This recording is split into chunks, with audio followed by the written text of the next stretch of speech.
The Banality of Love initially started as a play by the very famous Israeli playwright Savyon Liebrecht, and was performed in Israel and in other countries, including Germany. And then via a cooperation between the composer of this opera, Milch-Sheriff, and Savyon, they started the idea about creating an opera from the play. And then I came to the project quite in a late stage, where I was invited by Milch-Sheriff and Theater Regensburg to be the director of this play and of this opera. And I read of course I knew the play before, I read the libretto, and I thought it's a very suitable piece for an opera. First of all, because it's a story which is in a way bigger than life. The story of the relationship, the romance maybe, between Hannah Arendt, the renowned famous publicist and thinker and philosopher in my taste, although she never declared herself as a philosopher, and the famous philosopher Martin Heidegger, who at the beginning, at its early 20s of the last century, commenced some kind of a relationship that started from a relationship between a teacher, between a lecturer and a student.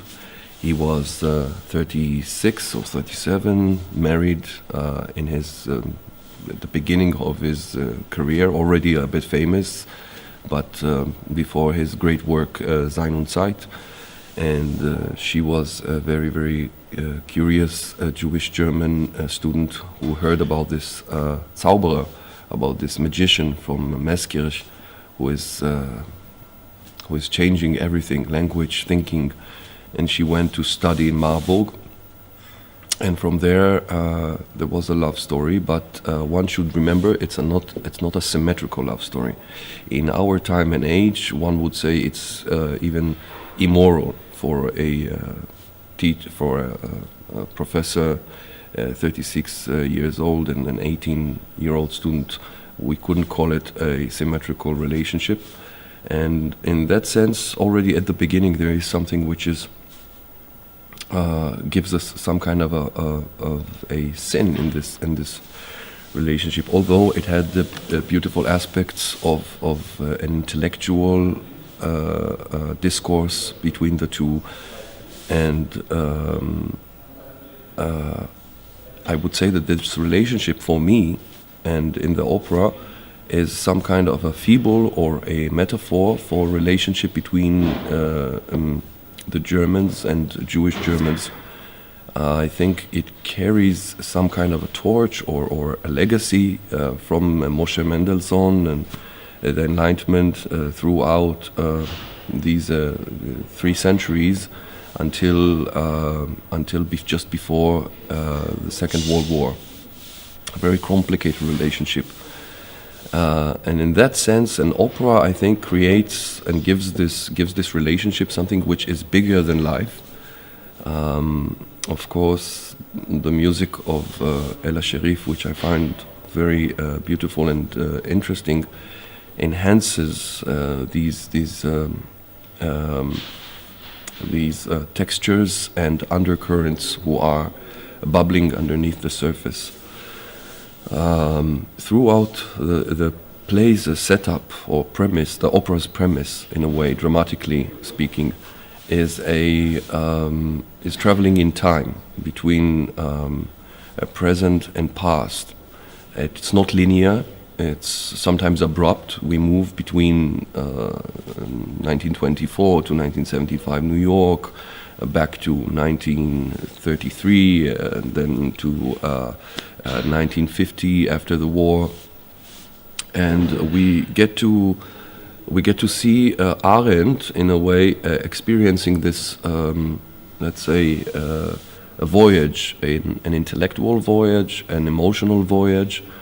And when I read the libretto and heard the music, I had the feeling that it is some kind of a process, some kind of a trial that is taking place.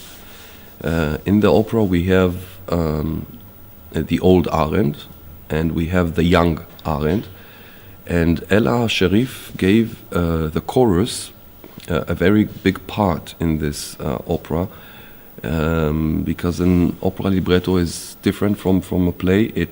She gave them the ability to express ideas, to reflect and Arendt's inner thoughts. And when I read it, it had the feeling of a Greek tragedy choir. And I got the idea somehow that something about this trio between young Arendt, the young Hannah, the old Arendt, and the choir, they are somehow intertwined in this process. And I took this basic theory from Sigmund Freud of the psycho structure that has an id, Ego and Superego, Es-Ich und Über-Ich, ich glaube.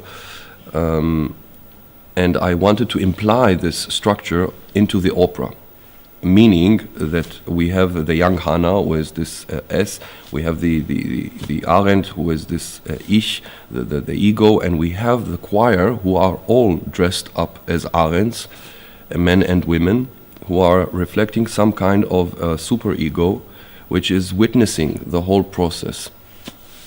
Our set design, which was made by the very, very talented Florian Etty, who also made the costumes for the opera, is some kind of a, I would say, a mausoleum, or with a very that looks like a Hörsaal, lecture room, or sometimes, but has very, very brutal architecture to it. I would say even with a little bit of fascistic insinuations. That Arendt is locked in, and this mausoleum has the ability to shift itself and to create different locations. And sometimes, for me, it is like this kind of labyrinth, which also gives us the place for this limbo of thoughts and words and feelings, where Arendt is locked inside. And throughout the opera, she is actually experiencing those moments and trying to understand. And I think this trying to understand is a very important aspect of Arendt's work and Arendt's life.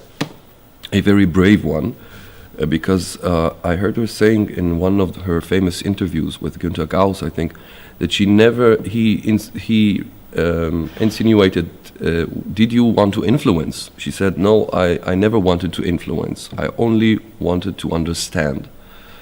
And this is a very important aspect, I think, about Arendt, a very brave one. She was always preaching for a rational thought and for a very, very deconstructional